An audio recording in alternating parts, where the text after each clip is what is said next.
गंगा बहत निर्मल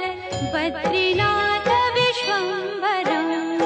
पवन मंद सुगंध शीतल हेम मंदिर शोभितम्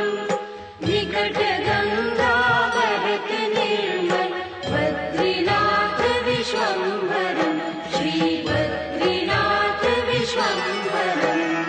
शेष सुमिरन करत निश दिन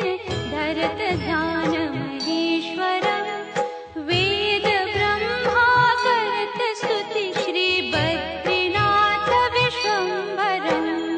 शेष सुमिरन करत निश दिन धरत ध्यान महेश्वरम्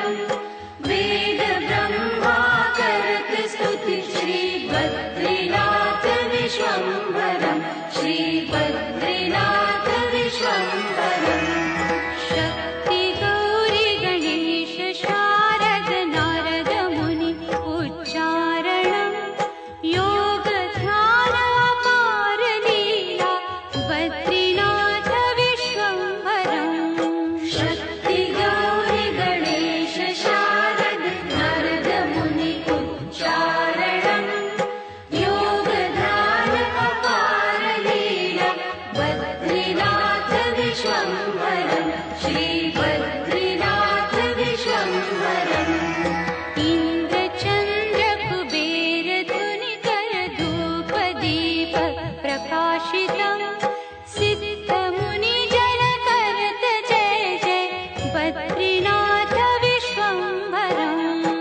इंद्र चंद्र कुबेर दिनकर धूप दीप प्रकाशितम् सिद्ध मुनि जन करत जय जय बद्रीनाथ विश्वम्भरम् श्री बद्रीनाथ विश्वम्भरम् पवन मंद सुगंध शीतल हेम मंदिर शोभितम्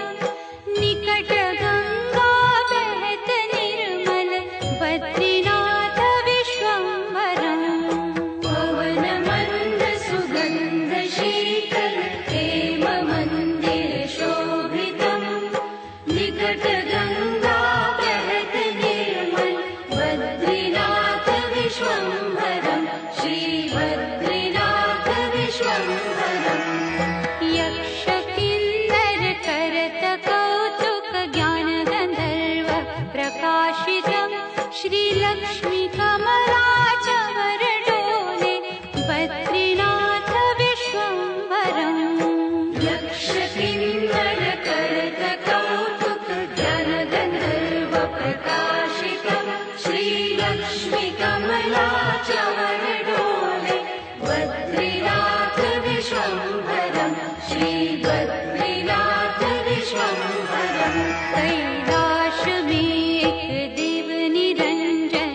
शैल शिखर महेश्वरम् राजा युधिष्ठिर करत स्तुति श्री